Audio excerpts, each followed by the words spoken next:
నమస్తే అండి. నమస్కారం. సోషల్ మీడియాలో ఎటు చూసినా బెట్టింగ్ యాప్ల వ్యవహారం నడుస్తుంది. మీ కామెంట్ ఏంది అసలు? ఇది చాలా దురదృష్టకరమైన విషయము. మనం కూడా జాగ్రత్తగా గమనించినట్లయితే ఈ యొక్క బెట్టింగ్ యాప్స్ మీద అనేక ప్రముఖ హీరోలు మరియు ప్రముఖ ఈ యొక్క ఇన్ఫ్లుయెన్స్ మీద కూడా ఈ యొక్క ఆరోపణ చేయబడింది. వీళ్ళలో ముఖ్యంగా కూడా తీసుకున్నట్లయితే ఒక పరేషాన్ బాయ్స్ ఇమ్రాన్ అనేటువంటి ఆయన మీద ఈ యొక్క ప్రపంచ యాత్రికుడు అన్వేష్ చాలా దారుణమైనటువంటి ఆరోపణలు చేశాడు.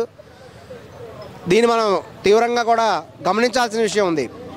అదేంటంటే ఇమ్రాన్ గారి తల్లి వ్యభిచారం చేసేదని, వాళ్ళ నాన్న లేడని, ఈ విధంగా చాలా భయంకరమైనటువంటి ఆరోపణలు అతను బహిరంగంగా చేయడం జరిగింది. దీని మీద కూడా ఇమ్రాన్ గారు తీవ్రంగా ఖండించాలి.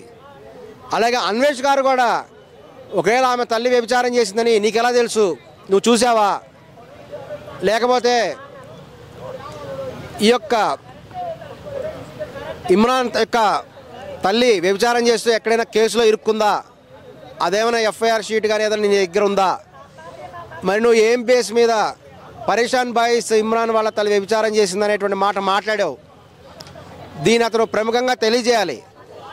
తెలియజేయకుండా ఇష్టం వచ్చినట్టు ఆరోపణలు చేయడం అనేటువంటిది కూడా కరెక్ట్ కాదు. అదేవిధంగా అతను అనేక కార్లు సంపాదించాడని, బైక్ సంపాదించాడని, అనేక ఆస్తులు ఇమ్రాన్ సంపాదించాడని, అతను పాకిస్తాన్ ముస్లిం అని కూడా అతని మీద కూడా కామెంట్ చేయడం జరిగింది.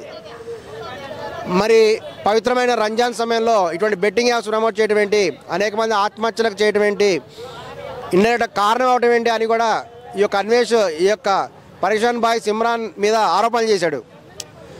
మరి దీని మీద ఇమ్రాన్ తప్పనిసరిగా కూడా రియాక్ట్ అవ్వాలి. అంత దారుణమైనటువంటి ఆరోపణ చేసినప్పుడు వ్యభిచారి అనే ఎలా ఆరోపణ చేస్తాడు? దీన్ని అతను తీవ్రంగా ఖండించడం జరిగింది. మరి అతను తను నిర్దోషాన్ని నిరూపించుకోవాలంటే ఏమి కాదని కూడా చెప్పుకోవాలి. వాళ్ళ నాన్న ఉన్నాడని చెప్పి అతను ఎవరో తెచ్చి చూపించాలి. అతనికి ఈ యొక్క ద్వేషం ఉంది, మతపరమైన ద్వేషము. అందుకనే ఇక్కడ యువతను చెడగొట్టడానికే ఇటువంటి యాప్స్ ప్రమోట్ చేస్తున్నాడు అన్వేషణ అని ఆయన చెప్పడం జరిగింది. ఇది క్రమక్రమంగా కూడా మత రంగు కూడా పులుముకుంటున్నది. అదేవిధంగా చూసినట్లయితే ప్రముఖ సినీ నటుడు అలీ గారి భార్య కూడా జుబేద్ ఆమె పేరు, ఆమె కూడా ఈ యొక్క ఆరోపణలు ఎదుర్కొంటున్నది. ఆమె కూడా బెట్టింగ్ యాప్స్ ప్రమోషన్ అనేటువంటి యాక్టివిటీస్లో ఆమె ఉంది అని కూడా చెప్తున్నారు. ఇక్కడ చాలామంది చెప్పేటువంటి విషయం ఏంటంటే, ఓ అలీ నువ్వు అసలు నిజంగా ముస్లింవేనా అని కూడా అందరూ అడుగుతున్నారు. ఎందుకంటే ముస్లిమ్స్ అనేటువంటి వాళ్ళలో సాంప్రదాయ ముస్లిమ్స్ కూడా ఉంటారు. వాళ్ళు ఎన్నో నియమాలు కూడా పాటిస్తారు.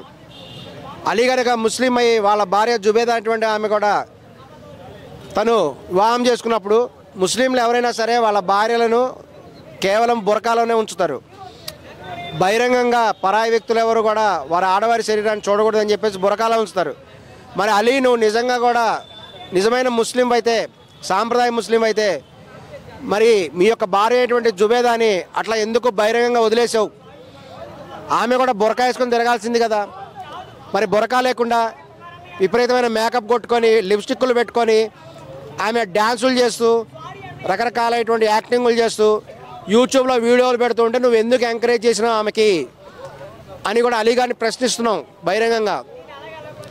నువ్వు నిజమైన ముస్లిం అయితే ఆమెను ఆ విధంగా ఎంకరేజ్ చేయకుండా ఉండాల్సింది, కేవలం బురకాలోనే ఉంచాల్సింది ఆమెని.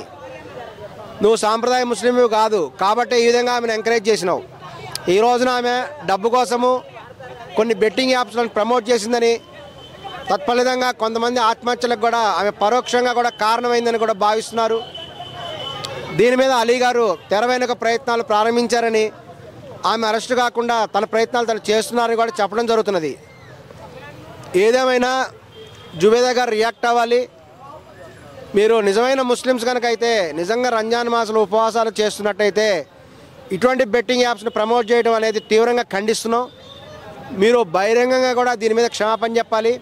అది కూడా మీరు బురకా వేసుకునే క్షమాపణ చెప్పాలి. మీరు సాంప్రదాయ ముస్లిమ్స్ కనుక అయితే బురకా ధరించి చెప్పాలి. అవేం లేకుండా ఇష్టం వచ్చిన లిప్స్టిక్లు పూసుకొని ఈ యొక్క శరీరం కూడా కనిపించుకుంటూ యూట్యూబ్లో వీడియోలు చేయడానికి తీవ్రంగా ఖండిస్తున్నాము. మేము మిమ్మల్ని విమర్శించట్లేదు, ఇది మీ స్వేచ్ఛ అనుకుంటే మీ ఇష్టం. ఏదేమైనా అలీ గారు తాను టోపీ పెట్టుకొని గొప్ప మతవాదిలాగా అక్కడక్కడ స్టిల్స్ ఇస్తుంటారు, ఫోజులు ఇస్తుంటారు ఫోటోలలో. మీరు నిజమైన ముస్లిమ్స్ అయితే ఇమీడియట్గా కూడా జుబేదే గారిని తీవ్రంగా ఖండించాలి. ఆమె విధంగా కూడా వీడియోలు చేయడం ఆపివేయాలి. ఇక్కడ ఇమ్రాన్ గారు కూడా తప్పనిసరిగా కూడా తను ముస్లిం కూడా అయి ఉండి ఆమె మీద ఆరోపణ వచ్చింది కాబట్టి తన దేశభక్తిని నిరూపించే విధంగా కూడా అతను చేయాలి. ఇప్పుడు మనం జాగ్రత్తగా గమనిస్తే అన్వేష్ అనేటువంటి ఆయన మీద కేసు అయ్యే అవకాశం ఎక్కువ ఉంది. ఎందుకంటే పరేషాన్ బాయిస్ ఇమ్రాన్ యొక్క తల్లి వ్యభిచారి అని అతను బహిరంగంగా ఎలా వీడియో పెడతాడు, బహిరంగంగా ఎలా ఆమె మీద ఆరోపణ చేస్తాడు, నీ దగ్గర ఏమైనా ప్రూఫ్ ఉందా అన్వేష్ అని కూడా బహిరంగంగా ప్రశ్నిస్తున్నారు. దీనికి నీ దగ్గర ప్రూఫ్ ఉంటే బయటపెట్టు, లేదంటే ఆమె మీద ఏమైనా ఎఫ్ఐఆర్ ఏదైనా బుక్ అయిందా విచారం చేస్తూ అంటే వాటిని బయటపెట్టు, లేదంటే ఆమె వ్యభిచారం చేయడం నువ్వు చూసినావా, నువ్వేమైనా అక్కడికి వెళ్ళినావా, ఈ విషయాలు కూడా అన్వేష్ బహిరంగంగా చెప్పాలి. చెప్పకుండా ఇష్టం వచ్చినట్టు ఆరోపణలు చేస్తే తప్పనిసరిగా అన్వేష్ కూడా కేసులు ఎదుర్కోవాల్సి వస్తుంది. ఇంకా అతను చాలా బహిరంగంగా అసభ్యకరమైనటువంటి దాని ప్రకటన చేస్తున్నాడు. దీన్ని సజ్జనార్ గారు కూడా తీవ్రంగా ఖండించడం జరుగుతున్నది. మేమందరం కూడా సపోర్ట్ చేస్తున్న సందర్భాల్లో ఆయన మీద ఈ యొక్క ఇమ్రాన్ గారు కూడా ఎదురుదాడి ప్రారంభించారు ఆల్రెడీ. అన్వేష్ గారి మీద కూడా ఆయన ఇదివరకు ఒక అమ్మాయికి ప్రెగ్నెన్సీ చేశాడని, ఆమెను మోసం చేశాడని, తర్వాత ఆమెకు విడాకులు ఇచ్చి మోసం చేశాడని ఈ విధంగా కూడా చెప్పడం జరుగుతున్నది. ఈ వ్యవహారం అంతా తప్పనిసరిగా కూడా ప్రూఫ్లతో కూడా బయటపెట్టాలి, లేదంటే మేము తీవ్రంగా ఖండిస్తున్నాము. ఈ యొక్క ఆరోపణలు అన్వేష్ కూడా తప్పనిసరిగా దాని మీద బయటపెట్టాలి, లేదంటే ఆయన కూడా అరెస్ట్ అయ్యే కూడా అవకాశం కూడా ఉంది. అలాగే త్వరలో ఇమ్రాన్ ఈ యొక్క అలీ గారి భార్య అయినటువంటి జుబేదా గారు కూడా అరెస్ట్ అవుతారని భావిస్తున్నాం. ఈ ప్రముఖ వ్యక్తులు ఎవరైనా సరే, విజయ్ దేవరకొండ లాంటి వాళ్ళు కూడా, వాళ్ళ మీద కూడా ఇప్పుడు కేసులు బుక్ అయి ఉన్నాయి. వీళ్ళందరూ కూడా కేవలం సారీ చెప్తే సరిపోదు.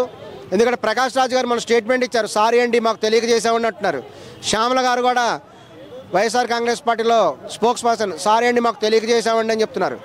ఒక మాట చెప్పండి, మీరు ఎవరైనా ఒక వ్యక్తి ఒక మర్డర్ చేశాడు, మర్డర్ చేసిన తర్వాత సారీ అండి పొరపాటు మర్డర్ చేశాను కాబట్టి వదిలేసేయండి, ఇంకెప్పుడు మర్డర్లు చేయను అని చెప్తే వదిలేస్తారా? భారతదేశంలో చట్ట ప్రకారం వల్ల కుదరదు. తెలిసి చేసినా తెలియకపోయి చేసినా మీరు తప్పు చేశారు, తప్పు చేసినప్పుడు తప్పనిసరిగా మీరు శిక్ష అనుభవించి తీరాలి. అది ఎలాగంటే ఇదివరకు అల్లు అర్జున్ గారి సంఘటన జరిగింది. అల్లు అర్జున్ గారి వల్ల ఒక మహిళ చనిపోవడం జరిగింది. అతను సారీ చెప్పాడు, ఫస్ట్ సారీతో కుదరలేదు, కాంపన్సేషన్ అతను పే చేశాడు, కొన్ని కోట్ల రూపాయలు పే చేయడం జరిగింది. అదేవిధంగా ఈ యొక్క ప్రమోటర్స్కి, బెట్టింగ్ యాప్ ప్రమోటర్స్కి మరియు ఈ దేవరకొండ వంటి హీరోలకు కూడా, విజయ్ దేవరకొండ వంటి హీరోలకి, ప్రకాష్ రాజ్ వంటి వారికి, శ్యామల గారికి తప్పనిసరిగా చెప్తున్నాం, మీరు తప్పనిసరిగా మీ వల్ల కొన్ని వేల మంది కూడా ప్రాణాలు కోల్పోయారు, కొన్ని లక్షల రూపాయలు, ఇంకా మాట్లాడితే కోట్ల రూపాయలు, అందరిది కలిసి కొన్ని కోట్ల రూపాయలు ఉంటుంది నష్టపోవడం జరిగింది. ఆత్మహత్యలు చేసుకున్నారు. వాళ్ళందరికీ కూడా మీరు తప్పనిసరిగా కూడా కాంపెన్సేషన్ చెల్లించాలి. విజయ్ దేవరకొండ గారు కోట్ల రూపాయలు ఎమ్యునేషన్ తీసుకుంటున్నారు, నువ్వు తప్పనిసరిగా ప్రతి వ్యక్తికి ₹1,00,00,000 కాంపెన్సేషన్ ఇవ్వాలి. ఎందుకంటే మీరు చేసినటువంటి ఈ యొక్క బెట్టింగ్ యాప్స్ వల్లే కొంతమంది కూడా ప్రాణాలు కోల్పోయారు. కాబట్టి విజయ్ దేవరకొండ గారు మీరు అమౌంట్ కాంపెన్సేషన్ పే చేస్తారా, అరెస్ట్ అవుతారా అనేది విజయ్ దేవరకొండ గారు త్వరలో నిర్ణయం కూడా తీసుకోవాలి. అదేవిధంగా అల్లు అరవింద్ గారు కూడా బయటకు రావాలి. ఎందుకంటే అల్లు అరవింద్ గారు ఒక ఆహా అనేటువంటి దాన్ని నిర్వహిస్తున్నారు. అందులో ఇక అన్స్టాపబుల్ అనేటువంటి కార్యక్రమంలో బాలకృష్ణ గారు కూడా చాలా అద్భుతంగా కూడా అందులో ఆయన నటిస్తున్నారు, తన పాత్ర నిర్వహిస్తున్నారు. రీసెంట్గా ఒక బాధితుడు కూడా ఇంటర్వ్యూ ఇవ్వడం జరిగింది. ఎలాగంటే ఈ యొక్క ఆహా అనేటువంటి సిరీస్ చూశానని, అందులో బాలకృష్ణ గారు అన్స్టాపబుల్ ప్రోగ్రామ్ చేసినప్పుడు ఆ కార్యక్రమంలో వచ్చిన గెస్ట్లకు కూడా తాను కొన్ని గిఫ్ట్ ప్యాకర్స్ ఇస్తాడు. ఆ గిఫ్ట్ ప్యాకర్స్ మీద ఈ యొక్క బెట్టింగ్ యాప్స్ యొక్క స్టిక్కర్స్ అంటించున్నాయి. వాటిని చూసే తాను డౌన్లోడ్ చేసుకున్నాన్ని. కాబట్టి ఇప్పుడు అతను దాదాపు 85 లక్షల రూపాయలు నష్టపోయాడట. అతనికి ఆత్మహత్య చేసుకునే పరిస్థితిలో ఉన్నాడు. ఇది అతను ప్రముఖ టీవీ ఛానల్స్ అన్నిటి కూడా అతను ఈ విధంగా ఇంటర్వ్యూ చేయడం జరిగింది. కాబట్టి అల్లు అరవింద్ గారికి కూడా మేము తప్పనిసరిగా విజ్ఞప్తి చేస్తున్నాం, మీ యొక్క ఆహా ఛానల్లోని అన్స్టాపబుల్ ప్రోగ్రామ్ని ఆపేయండి, లేదంటే ఈ యొక్క బెట్టింగ్ యాప్స్ ప్రమోట్ చేసే వాళ్ళని కూడా మీరు స్పాన్సర్ తీసుకోకండి. మీరు ఎవరు పడితే వాళ్ళు ఇచ్చిన వాళ్ళని తీసుకొని బెట్టింగ్ యాప్స్ని మీరు డైరెక్ట్గా ప్రమోట్ చేశారు. కాబట్టి తప్పనిసరిగా అల్లు అరవింద్ గారు కూడా కేసు త్వరలో అల్లు అరవింద్ గారు అరెస్ట్ అయ్యే అవకాశం ఉంది. కాబట్టి ఇదంతా కూడా తప్పించుకోవాలంటే అల్లు అరవింద్ గారు బయటకు వచ్చి ప్రముఖ ప్రకటన చేయాలి, తప్పనిసరిగా ఈ యొక్క బాధితులకు కాంపెన్సేషన్ పే చేయాలి అని కూడా విజ్ఞప్తి చేస్తున్నాం.